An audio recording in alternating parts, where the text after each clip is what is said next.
Okay, it's a review for season 8, episode 1 of Game of Thrones. Super exciting! Yay! It was pretty cool. Overall, the episode I felt was kind of slow, to be honest. I was expecting more, but obviously there's gonna be a lot of spoilers in this, so if you haven't watched the episode, just don't even bother. Yeah, for sure. I'm not holding back any spoilers at all. Yeah. So, at the beginning of the episode, we start off with Jon Snow and Daenerys coming back to Winterfell, and uh, everybody was just looking at Daenerys like, who's this bitch? And, I was kind of about it when the dragons, like, popped up and scared everybody because, like, that's what you want to happen when people are like, who's this bitch? I liked her face where she's like, when the dragons come in and all everybody's like, oh my god, dragons. And she's all, Yeah, exactly. Like, fuck yeah, dragons, bitch. But any Hoosers, it's a little bit sad that like a fan favorite Daenerys is getting those types of reactions from people in the show. Then we go back to Arya and Sansa. Sansa like reuniting with John after that. I don't know, it seemed a bit cold. I was waiting for a reunite thing with Arya, but that didn't come till later. But any Hoosers, going back to everybody going to actually kind of meet Daenerys was kind of a bit weird. They were standoffish about it and whatnot. they were, Not well, about it's, it. yeah, I mean, you could feel, you know what? I'm going to be honest with you. I didn't care about any of the tension. I want some damn White Walkers. That's what I was waiting That's for. all you cared about. You know? And they delivered a little bit, but I wanted more action. Yeah. So like, I was drinking during the episode, so I'm not gonna remember the minor parts. We see Euron with Cersei, and eventually, they bang. Euron's fucking goal, and then he's like, "I'm gonna put a boy in that No, womb." exact words. I'm going to put a prince in you. Yeah, whatever. And we're not talking about Prince, Purple Rain. But any Hoosers, I thought like in the previous season that she was insinuating that there was already a baby in her womb, but like any Hoosers, I don't know how much time has passed. No, we're still good. We're still going on there. Let's see. I am not that Game of Thrones knowledgeable. I've watched here and there, so I don't know everything that's going on. But I mean, for someone that's not fully into it, that watched it, it was pretty done. I know the major plot points, and like I said, I just want to see a damn White Walkers, and we only saw one, and it was a kid, and he was stapled to the wall, and That's the end of the episode, though. was it? Yes, that was the end of the episode. I thought the end of the episode was like, It was towards the end of the oh yeah, it was episode. just towards the end of the episode. Any Hoosers, we're going back to Cersei and Euron Greyjoy. Yara is A White Walker? No, she is not. No, Yara is saved by Theon. And Yara fucking headbutts the shit out of Theon, which he deserves way more. Like, Oh, the girl that Lily Allen should have played? yeah. Like, I'm glad Lily Allen didn't play Yara. I would have been cool with whatever. Any Hoosers. So Yara headbutts the shit out of Theon. They get the fuck out of there. And it's great, Like, I'm just like, fuck yeah, Yara. Because I really wanted Yara to survive. Like, out of everybody, I'm just like, she's the one that, like, doesn't have anything to do with this fucking Iron Throne. She's the one that just wants to fucking rule the Iron Islands, and she's fucking So great. basically wants to mind her own business. Exactly, She doesn't care and I'm about about any of that. that other. She just wants to have her thing and don't Yeah. mess with it. Well, this is all, like, based off of the show. As far as the book, like, I don't know. But any Hoosers. There's a book? Bitch. I really didn't know there was a book. I'm being There's completely honest. like a lot of books, like 3 or 4. Clearly, I have not read them. But anyways, let's go to the Samuel Tarly scene where he actually meets Daenerys Targaryen, and she admits that she killed his father and his brother.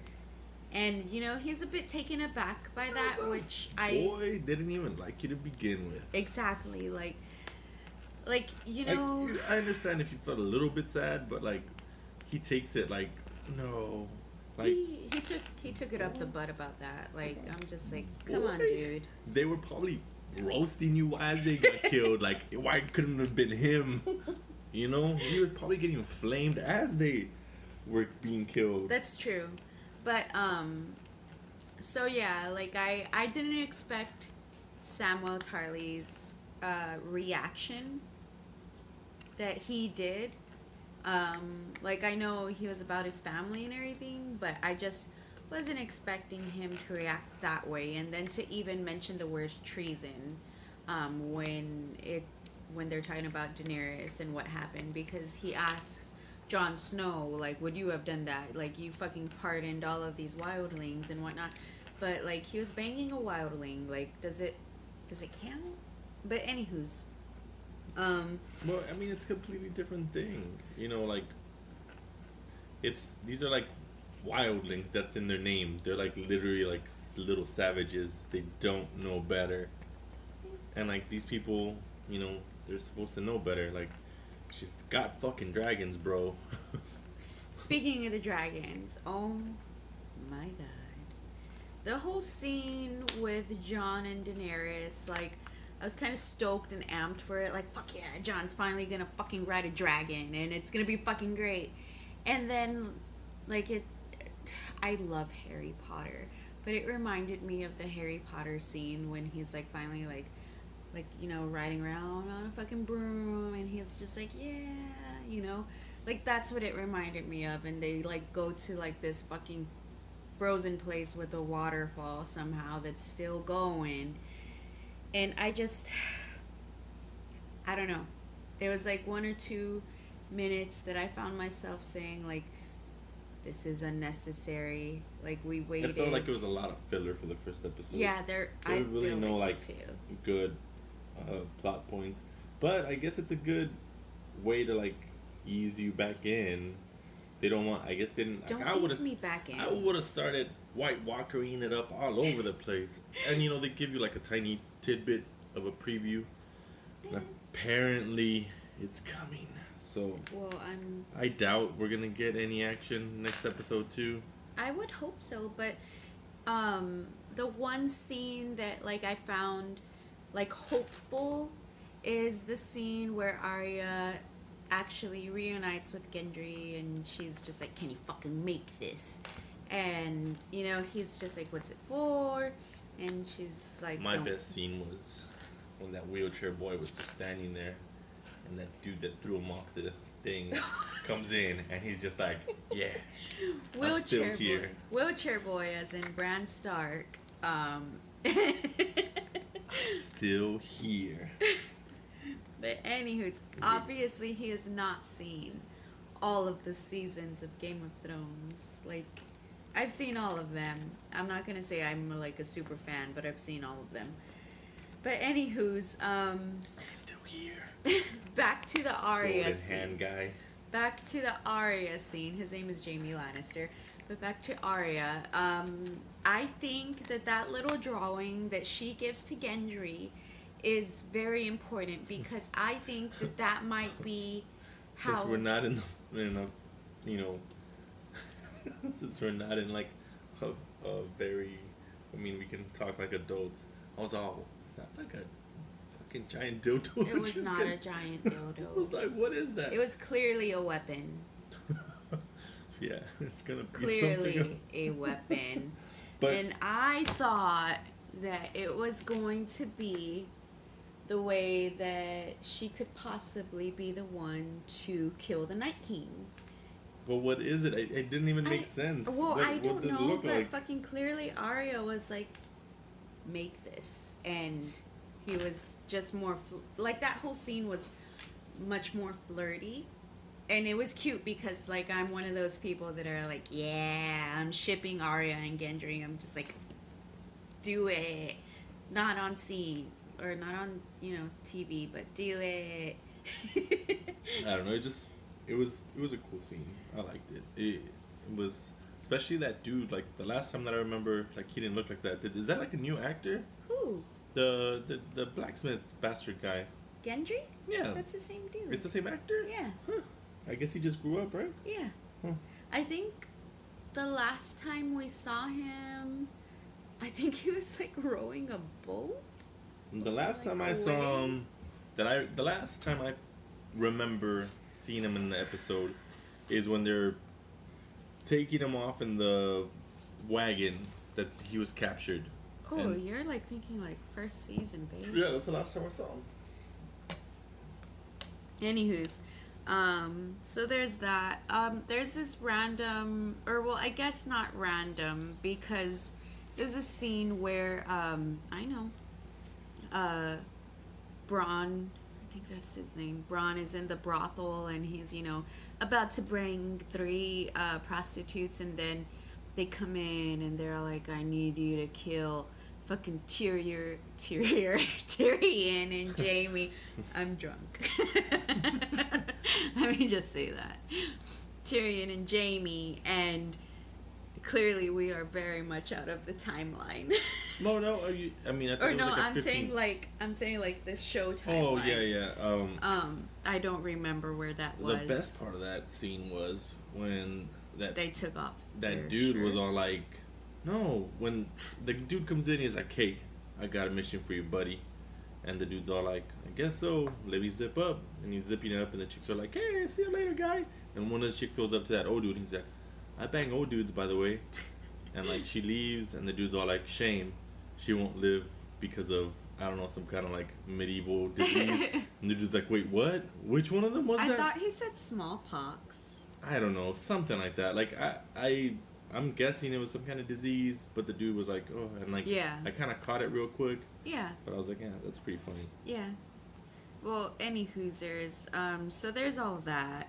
And I think that we can jump to the end of the episode, Yeah, because for I sure. think we've highlighted all of like the major. There was no major things that happened, to be honest with you. There was a couple of major things. He doesn't know.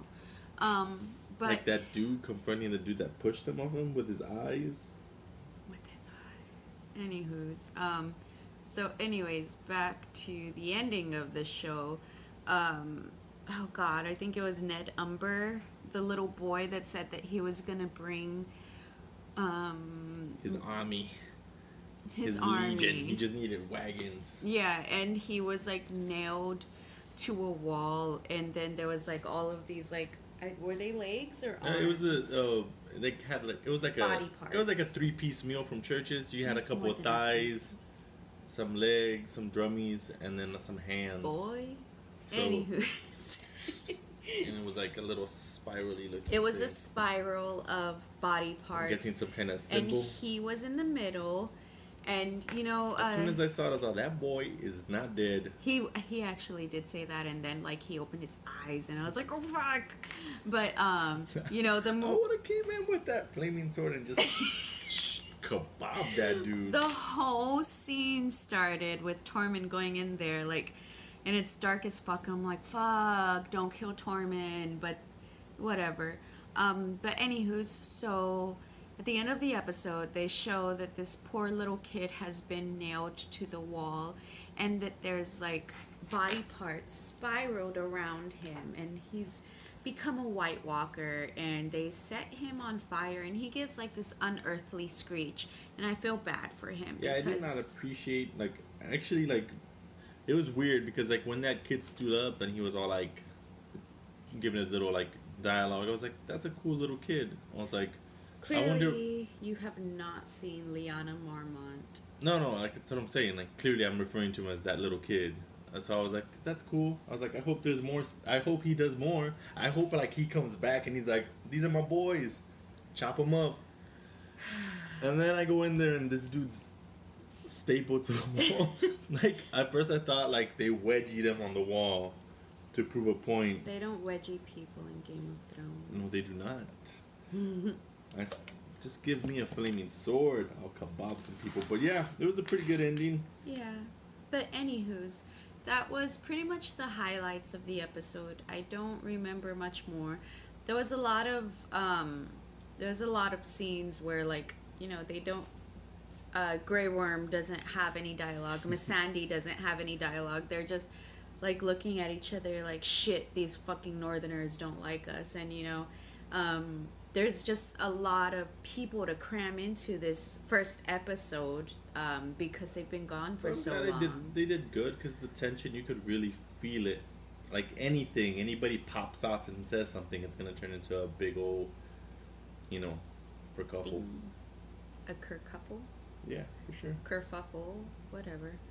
Anywho's, but that's it. That's our season 8 episode 1 review. And we'll see how the other one goes.